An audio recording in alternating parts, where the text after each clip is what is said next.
Donc maintenant on va faire donc le BIRCAN, donc c'est un indicateur d'infiltration de l'eau dans le sol. Donc on va mesurer la vitesse d'infiltration de l'eau dans le sol.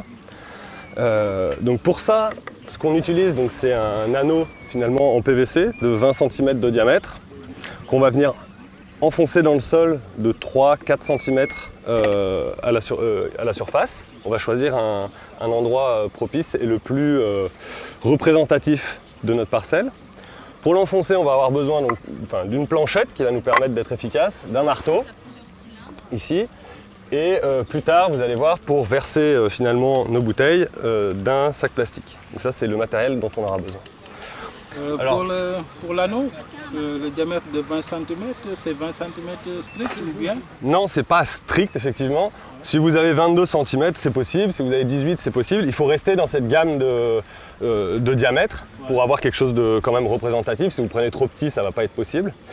Par contre, vous pouvez vous adapter. Ce qui est très important, c'est d'avoir, vous le verrez après, donc un volume d'eau en fait, qu'on va verser qui correspond à une lame d'eau de 1 cm dans le cylindre. Voilà. Donc ici, pour 20 cm de diamètre, ça correspond à 310 ml. C'est marqué dans le protocole, vous pourrez le retrouver. Donc là, ici, on a, on va le voir, 10 bouteilles de 310 ml remplies. Donc si on a un cylindre de 18 cm de diamètre, il faut corréler avec le volume d'eau. Exactement. Vous faites le calcul pour vous retrouver avec une lame d'eau de 1 cm et utiliser le volume d'eau adéquat. D'accord ? Donc on va commencer, première chose, par fixer le cylindre dans le sol. Donc on choisit un endroit représentatif. Donc ici on peut se mettre là. Ici la végétation est sèche et par-dessus, donc on va tout simplement venir la pousser pour pouvoir enfoncer le cylindre facilement. Voilà. On va se mettre par là. On peut commencer comme ça à le mettre. Merci. Et donc on va venir taper avec le marteau de part et d'autre du cylindre.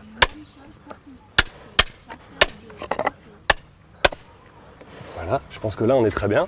On peut venir vérifier si notre cylindre est bien enfoncé, qu'il marche bien. Ok.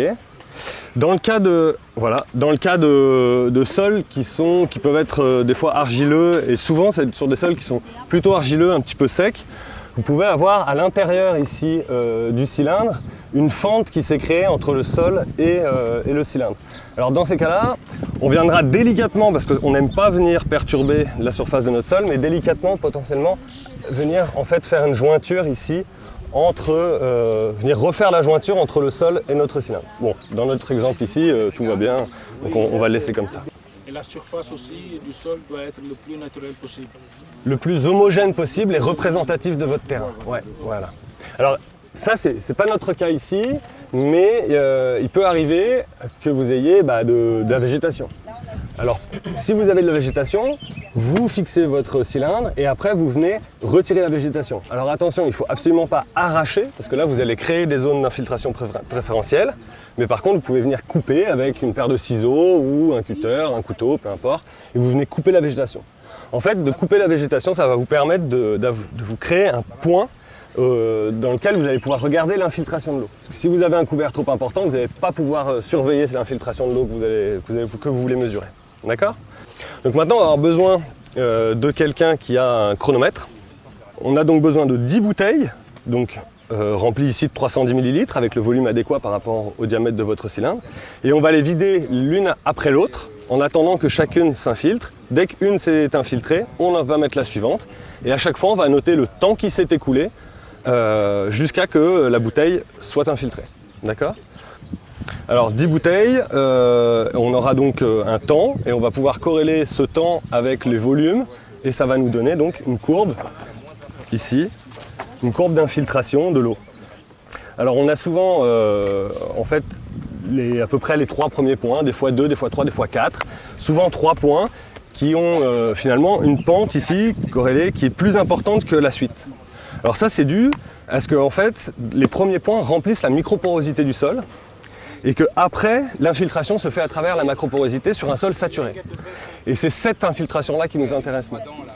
C'est pour ça qu'il est important de faire au minimum 7 bouteilles, et on dit entre 7, 10 c'est mieux. Vu que les premiers points on les enlève, vous voyez bien que si on enlève ici par exemple 3 points, il nous en reste plus que 6, c'est-à-dire que je vais faire ici ma droite de corrélation sur seulement 3 points, Et là, c'est déjà un peu limite. 4, c'est mieux, voire plus, pour avoir quelque chose de fiable. D'accord ? On utilise un sachet plastique pour verser l'eau. Ça va nous permettre d'éviter l'effet splash. L'effet splash, c'est donc cet effet qui va déstructurer la surface de notre sol au moment de verser. Pour éviter ça, on utilise un sachet plastique. Au moment où moi, je vais verser la première bouteille, je vais la verser d'un coup, le plus rapidement possible. Toi, tu mets le stop, c'est le départ. Dès que la première goutte tombe. Exactement, à la première goutte d'eau.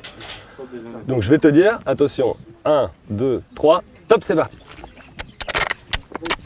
Voilà, là il faut être vif, avoir débouché ses premières bouteilles pour surveiller l'infiltration. Et on choisit un point, alors le plus représentatif possible de notre cylindre. Je vais par exemple me situer ici. Voilà, alors attention, tac, c'est bon. 18 secondes. Voilà. Donc mon point est toujours ici et je le garde pour les 10 bouteilles jusqu'à la fin de mon test d'infiltration de Birkan. Et on ne cherche pas à ce que ce soit au même niveau, c'est-à-dire plat dans le cylindre. Alors on va chercher effectivement un endroit où le sol est le plus plat possible pour éviter d'avoir des mottes où le sol continuerait d'être sec, ce qui est un petit peu le cas ici. Et la troisième bouteille. On va essayer d'être le moins impactant possible. Donc voilà, et comme ça, on attend et on continue de noter à chaque fois.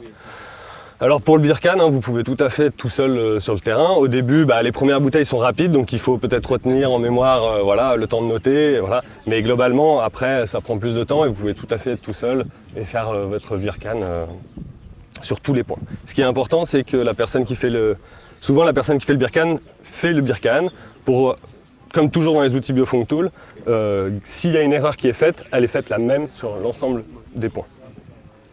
Ok, on va pouvoir envoyer la quatrième bouteille. C'est parti.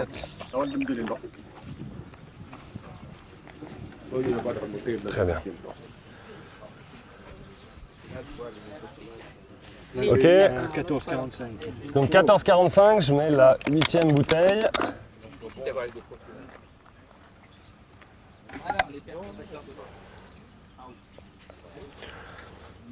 Et donc vous l'avez vu bien sûr, au début ça va très vite et puis maintenant ça prend un peu plus d'1 minute dans notre cas ici de faire infiltrer la bouteille.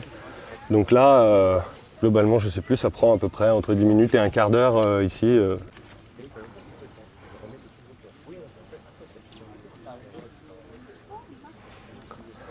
On attend.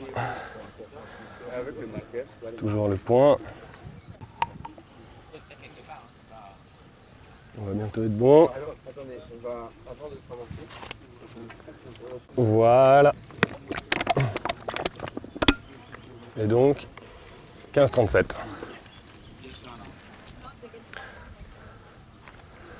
Voilà. Et donc là, on va prendre le temps de notre dernière bouteille. Et ça va pouvoir nous donner notre infiltration en traçant la courbe, du coup, en revenant au laboratoire. Vous voyez, finalement, c'est assez simple. Et donc, c'est une méthode qui a été adaptée d'une méthode plus complète, alors d'un cylindre finalement qui se passe en double anneau, où on vient remplir l'anneau extérieur et où on mesure finalement l'infiltration dans l'anneau intérieur. Voilà, mais c'est vrai que pour Biofunk Tool, là, on n'a pas besoin d'une telle précision et on a déjà suffisamment de précision avec un cylindre. Voilà. On est combien? À 16-17. Et ben voilà.